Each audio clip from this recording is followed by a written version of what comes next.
যারা মুনাফিক অথবা যারা জাহেল, অজ্ঞ, নাস্তিক, বেঈমান, এরা আল্লাহ তাআলা যে কত বড় ইজ্জতের মালিক এইটা ওরা বুঝতে পারে না, বুঝলেও এটা ওরা মানে না। ভাই দোস্ত বুজুর্গ, ওই আল্লাহ তাআলা চান না যে আল্লাহ তাআলার কোন বান্দা আল্লাহ তাআলার যে ভয়াবহ শাস্তি রয়েছে ওই শাস্তির সম্মুখীন হোক। আল্লাহ তাআলা চান না যে আল্লাহ তাআলার কোন বান্দা, একদম নিম্ন থেকে নিম্ন শ্রেণীর বান্দাও যে জাহান্নামের আগুনে পুড়বে, এটা আমার আল্লাহ তাআলা চান না। আল্লাহ তাআলা চায় না যে কেউই জাহান্নামের শাস্তি ভোগ করুক। এই জন্য আল্লাহ তাআলা পবিত্র কালামুল্লাহ শরীফের মধ্যে বলেছেন, ইন্নাস সালাতা তানহা আনিল ফাহশাই ওয়াল মুনকার। ইন্নাস সালাতা, নিশ্চয়ই নামাজ, আনিল ফাহশাই ওয়াল মুনকার, সমস্ত প্রকার খারাপ কাজ থেকে, সমস্ত প্রকার বিপদ আপদ বালা মুসিবত থেকে নামাজ মানুষদেরকে হেফাজতে রাখে। বলেন সুবহানাল্লাহ। নিশ্চয়ই নামাজই মানুষকে সব ফায়সা খায়সা কাজ থেকে বিরত রাখে। আল্লাহ তাআলা অন্য আয়াতে বলেন, ইন্নাদ-দীনা ইনদাল্লাহিল ইসলাম, নিশ্চয়ই আল্লাহর নিকট গ্রহণযোগ্য ধর্ম হলো ইসলাম। ইসলাম হলো একমাত্র আল্লাহর কাছে গ্রহণযোগ্য ধর্ম। আল্লাহ তাআলা অন্য আয়াতে বলেন, ইয়া আইয়ুহাল্লাযীনা আমানু উদখুলু ফিস-সিলমি কাফা। আল্লাহ তাআলা বলেন, ইয়া আইয়ুহাল্লাযীনা আমানু উদখুলু ফিস-সিলমি কাফা, হে ঈমানদারগণেরা, ইয়া আইয়ুহাল্লাযীনা আমানু, আমানু উদখুলু আই উদখুলু, হে ঈমানদারগণেরা, উদখুলু, তোমরা ঢোকো, ফিস-সিলমি আই ইসলামি, ইসলামের মধ্যে। হে ঈমানদারগণেরা, তোমরা ইসলামের মধ্যে ঢোকো। কাফা মানে হলো পরিপূর্ণভাবে, সম্পূর্ণভাবে। তোমরা হে ঈমানদারগণেরা, তোমরা ইসলামের মধ্যে পরিপূর্ণভাবে, সম্পূর্ণভাবে প্রবেশ করো, একটু বাকি রাখো না। ঢুকতে, প্রবেশ করতে, ইসলামের মধ্যে ঢুকতে একটু তোমরা বাকি থেকো না। আল্লাহ তাআলা বলতেছেন যে তোমরা ইসলামের মধ্যে সম্পূর্ণভাবে ঢুকো, একটু ঢুকতে বাকি থেকো না। সম্পূর্ণভাবে ঢুকতে হবে, সম্পূর্ণভাবে সব রূপে ঢুকতে হবে। ভাই দোস্ত বুজুর্গ, সম্মানিত মুরব্বী ইকরাম, যাই হোক, এই আয়াতের তাফসীর আমার করার উদ্দেশ্য না। আল্লাহ তাআলা প্রথম যে আয়াতটা আমি আপনাদের সামনে তেলাওয়াত করেছি, আল্লাহ তাআলা ওই আয়াতে বলেন, ইয়া ইন্নাস সালাতা তানহা আনিল ফাহশাই ওয়াল মুনকার। আল্লাহ তাআলা বলেন, নিশ্চয়ই নামাজ নামাজিকে সমস্ত প্রকার ফায়সাত, সমস্ত প্রকার বিপদ আপদ থেকে নামাজি মানুষকে হেফাজতে রাখে। এখন এই আয়াতে যে আল্লাহ বলতেছেন নামাজিকে নামাজ সমস্ত প্রকার খারাপিয়াত থেকে, খারাপ কাজ থেকে বিরত রাখে, কিন্তু দেখা যায় অনেক ক্ষেত্রে উল্টো, অনেক ক্ষেত্রে উল্টো দেখা যাচ্ছে।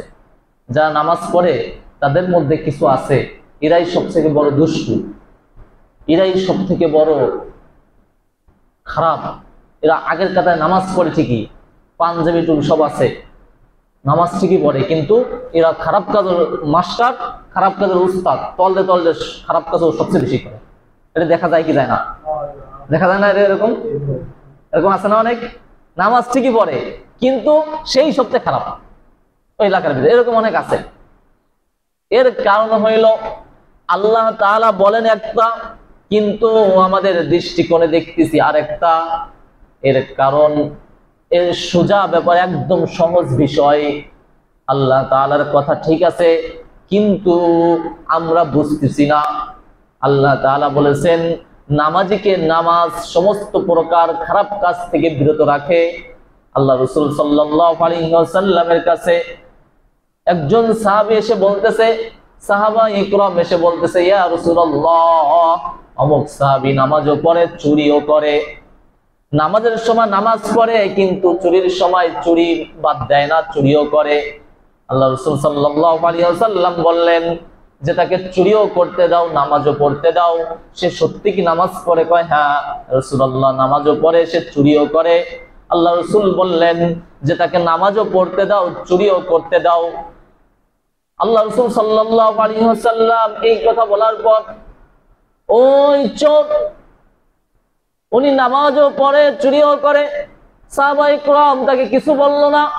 সে যখন নামাজ পড়তেছে, নামাজ পড়তে পড়তে এক পর্যায়ে তার নামাজ এতটা সহিশুদ্ধ ছিল, এত ভালো নামাজ ছিল, একাগ্রতা চিত্রে নামাজ পড়তো। নামাজের মধ্যে মনে করতো যে আমার আল্লাহ সরাসরি নামাজের মধ্যে আমার সঙ্গে দেখা করতেছে। এইটা ভেবে যখন নামাজে দাঁড়াইতো, চুরি ঠিকই করছে, চুরি করে এসে যখন নামাজে দাঁড়িয়ে গিয়েছে, নামাজের টাইম হয়ে গিয়েছে, নামাজে দাঁড়িয়েছে, দাঁড়ানোর পর যখন বুঝতে পেরেছে যে দো জাহানের বাদশাহ, সবার মালিক যিনি, যেই আল্লাহ আসমান বানাইলো, জমিন বানাইলো, যেই আল্লাহ এত সুন্দর করে সবকিছু বানাইলো, সেই আল্লাহ তো আমার সাথে সাক্ষাৎ করে। এই নামাজে আল্লাহ দেখতেছে যেইভাবে, ঠিক তেমনি ভাবে আমি যখন চুরি করি, অন্যের মাল যখন আমি চুরি করে নিয়ে আসি, তখন ওই আল্লাহ পরিপূর্ণভাবে আমাকে দেখতে পারে। মানুষ যদিও না দেখে, কিন্তু আমার আল্লাহর চোখ তো আমি ফাঁকি দিতে পারবো না। তখন তিনি আর চুরি করলেন না, চুরি ছেড়ে দিলেন। বলেন সুবহানাল্লাহ।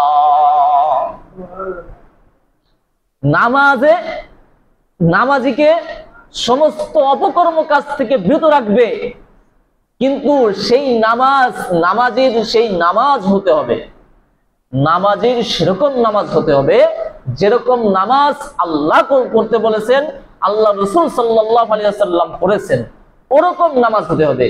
তাহলে আমাকে আপনাকে সমস্ত প্রকার অপকর্ম কাজ থেকে নামাজ আমাকে আপনাকে বিরত রাখবে। আর যদি সেইভাবে না পড়তে পারি, তাহলে আমাকে আপনাকে বিরত রাখবে না। একটা ঘটনা শোনাই। একবার একজনের একটা বাগান ছিল, অনেক বড় বাগান। ওই বাগানের মধ্যে পাহারা দেওয়ার জন্য একজন চাকর রেখেছে, চাকরি দিয়েছে একজন ব্যক্তিকে। সে তার ওয়াইফকে নিয়ে ওই বাগানের মধ্যে পুরো ঘর বানায় থাকে, আর বাগান পাহারা দেয়, যত ফল ফলাদি গাছ আছে সবকিছু পাহারা দেয়। অনেক বছর ধরে পাহারা দিচ্ছে। অনেক বছর হয়ে যাওয়ার পর মালিক হলো কোটি কোটি টাকার মালিক। তিনি চিন্তা করলো দেশে গ্রামে যাইয়া আমার বাগান থেকে কিছু টাটকা ফল খাইব। এই উদ্দেশ্যে তিনি বাড়ি রওনা দিয়ে এসেছে। গ্রামের দেশে এসে বাগানের মধ্যে যখন প্রবেশ করেছে, করার পর তার চাকরকে ডাক দিয়েছে। ডাক দিয়ে বলতেছে, ভাই, বাগানের মধ্যে তো অনেক সুস্বাদু ফল রয়েছে, আমি তো এই ফলগুলো খাই নাই, আমি টাটকা কিছু ফল খেতে চাই। মালিক, ওই গোলাম বলতেছে, ওই চাকর বলতেছে, মালিক আপনি দূর থেকে এসেছেন, সুতরাং আপনি একটু বসেন, আপনাকে একটু ঠান্ডা পানি খেতে দিই। ঘর থেকে তেনার বিবি জান পানির গ্লাস যখন তার হাতে দিয়েছে, ওইখান থেকে ওই মালিক অল্প একটু এক ইশারায় ওই চাকরের স্ত্রীর দিকে তার নজরটা চলে গিয়েছে। ওই চাকর অর্থাৎ ওই গোলামের স্ত্রীর চেহারা অনেক সুন্দর। মালিক তা দেখে তার প্রতি আকৃষ্ট হয়ে গিয়েছে। আকৃষ্ট হওয়ার পর শয়তান তিনার অন্তরে কুমন্ত্রণা দিয়ে দিয়েছে। ওই মালিক বলতেছে, গোলাম আমি পানি খাইবো না, তাড়াতাড়ি আমার জন্য যাও, ওই বাগান থেকে যত মিষ্টি ফল আছে প্রত্যেকটা গাছ থেকে এক একটা ফল পেরে আনবা, যেন কোনো গাছ বাকি না থাকে। সময় যত বেশি লাগবে সেই সময় অপকর্ম করবে। শয়তান তার অন্তরে অপকর্ম ওয়াসওয়াসা দিয়ে দিয়েছে। মালিক এই কথা বলার পর গোলাম পানির গিলাস রেখে তাড়াতাড়ি চলে গিয়েছে ফল পাড়ার জন্য। ফল পাড়তে চলে গিয়েছে, আর এধারে ওই মালিক ওই ঘরের যত জানলা দরজা আছে সবকিছু বন্ধ করতেছে নিজের হাত দ্বারা, নিজের হাতে বন্ধ করতেছে। আর ঘরের মধ্যে গোলামের যে স্ত্রী রয়েছে তাকে বলতেছে, তুমি তোমার ভিতরে যত জানলা আছে ওই সাইডে, তোমার রুমে যত জানলা আছে সব জানলাগুলো বন্ধ করে দাও। তখন ওই গোলামের স্ত্রী ছিল নামাজি, নামাজ পড়তো। তিনি বুঝতে পেরেছে যে মালিকের মনে কুমন্ত্রণা কুমতলব রয়েছে। তখন তিনি বুঝতে পেরে বলতেছে, মালিক মালিক আপনি তো দুনিয়ার মালিক, এই ঘর আপনার, এই বাগান আপনার, আপনি আদেশ করলে আপনি জোর করে আমাকে এই ঘরের দরজা অফ করাইতে পারবেন, এই বাগান থেকে আমাদেরকে বের করে দিতে পারবেন, চাকরি থেকে আউট করে দিতে পারবেন, কিন্তু আপনার অন্তরে যে কুমতলব রয়েছে ওই কুমতলব কুচরিত্র আমার সাথে করতে চাচ্ছেন, যে দরজা জানলা যে উদ্দেশ্যে বন্ধ করতে চাইতেছেন যাতে কোনো মানুষ দেখতে না পারে, কোনো লোক যেন দেখতে না পারে, আপনি সামান্য দুনিয়ার মালিক হয়ে তাই এত বাহাদুরি, এত বাহাদুরি। আর সব কিছুর মালিক যিনি, যিনি আপনাকে বানাইলো, এই বাগানকে যিনি বানাইলেন, এই আসমানকে যিনি বানাইলেন, জমিনকে যিনি বানাইলেন, যখন আমি 5 ওয়াক্ত নামাজ পড়ি, নামাজের মধ্যে সেই আমার স্রষ্টা, সেই সর্বশ্রেষ্ঠ মালিক আমার সাথে 5 বার দেখা করে, বলেন সুবহানাল্লাহ। এই দরজা সব অফ করে দিবেন, জানলা সব অফ করে দিবেন, কিন্তু ওই বিশ্ব মালিক ওই আল্লাহ তাআলা আপনার অপকর্ম দেখে ফেলবে আর আপনাকে কঠিন শাস্তি দিবে, সেই আল্লাহর শাস্তি থেকে আপনি রেহাই পাইবেন না। মালিক বুঝতে পেরে বলল যে, মা বা বোন তুমি আমাকে সজাগ করে দিয়েছো, আমার অন্তরে এতক্ষণ খারাপ মতলব ছিল, যেই মালিকের প্রশংসা তুমি করেছো, যেই আল্লাহর কথা আমাকে বলেছো, তোমার কথাই সত্য, ওই আল্লাহর চোখে ফাঁকি দেওয়া কখনো সম্ভব নয়, সুতরাং আমি আর তোমার সাথে অপকর্ম করব না, বলেন সুবহানাল্লাহ। তিনি নামাজ পড়তেন, আল্লাহর প্রতি ভালোবাসা ছিল। তিনি যখন আল্লাহকে স্মরণ করলো, তিনি আর আল্লাহকে স্মরণ করার কারণে একজন অপকর্মকারী মালিক তিনি আল্লাহর প্রতি বিশ্বাস স্থাপন করলেন এবং বড় ধরনের অপকর্ম থেকে বেঁচে গেলেন। কারণ হইল ওই সময়ও ওই মুহূর্তেও তিনি আল্লাহকে স্মরণ করেছে, বলেন সুবহানাল্লাহ। বুজুর্গ, সম্মানিত মুরব্বী ইকরাম, নামাজ এইভাবেই নামাজিকে সমস্ত অপকর্ম থেকে বিরত রাখে। ওই মহিলা যদি চিন্তা করত কোটি কোটি টাকার মালিক, অনেক সম্পত্তি আছে, আমি যদি তার সাথে অপকর্মে লিপ্ত হই আমাকে অনেক ধন সম্পদ দিবে, অনেক কিছু দান করবে, সুতরাং আমি তার সাথে অপকর্মে লিপ্ত হয়ে যাই, তাহলে সর্বনাশ হয়ে যাইত, জাহান্নামে যার একটা ব্যবস্থা হয়ে যাইত। কিন্তু তিনি নামাজি ছিলেন, তিনি নামাজ পড়তেন আর নামাজের মধ্যে মনে করতেন যে আমার আল্লাহ আমার সাথে সরাসরি সাক্ষাৎ করতেছে, সুতরাং নামাজের বাইরেও তিনি কোনো গুনার কাজ করতে পারতেন না। যখনই গুনার কাজ সামনে আসতো তখন মনে করতো যে আল্লাহ নামাজের মধ্যে আসে, সেই আল্লাহ নামাজের বাইরেও তো স্পষ্ট আমাদেরকে দেখতেছে, সুতরাং কোনো গুনার কাজ করা যাইবে না। সম্মানিত মুরব্বী ইকরাম, ঠিক তদ্রূপ ভাবে আমি আপনিও যদি ওরকম নামাজি হইতে পারি, আমি আপনিও অপকর্ম থেকে বাঁচতে পারবো, গুনার গাছ থেকে বাঁচতে পারবো। নামাজ আমাকে আপনাকে সমস্ত খারাপ কাজ থেকে বাঁচাইবে। আর যদি নামাজ ঠিকঠাক মতো আদায় না হয়, নামাজ যদি সঠিকভাবে আদায় না হয়, তাহলে অপকর্ম থেকে আমি আপনি বাঁচতে পারবো না। নামাজের মধ্যে যখন দাঁড়াইব, নামাজ তো ঠিক মতো পড়েই না, এক ওয়াক্ত যখন পড়তে আসি তখন নামাজের মধ্যে শয়তান এসে ওয়াসওয়াসা দেয়, নামাজের মধ্যে হিসাব নিকেশ ঢুকাই দেয়। যুবক ভাইরা যারা আছে, যারা গেমস খেলে, এই গেমসের কথা মনে পড়ে যায়, যারা খেলা যারা খেলাধুলা করে খেলার কথা মনে পড়ে, যারা দুষ্টুমি করে দুষ্টুর কথা মনে পড়ে, এক একজন নামাজে দাঁড়াইয়াও এইটা মনে পড়ে যায়, যারা ব্যবসা বাণিজ্য করে তাদের ব্যবসার কথা মনে পড়ে যায়, কিন্তু নামাজের মধ্যে যে আমার আল্লাহ আসতেছে এই কথা আমাদের ধারণায়ও আসে না। এই জন্যই তো নামাজ আমাদেরকে বিরত রাখে না। নামাজ যে নামাজীদেরকে খারাপ কাজ থেকে বিরত রাখবে, সেরকম নামাজি হইতে হবে, নামাজিওয়ালা হইতে হবে। ভালো করে খুব খেয়াল করে শুনবেন, নামাজি 5 প্রকার। নামাজি কয় প্রকার?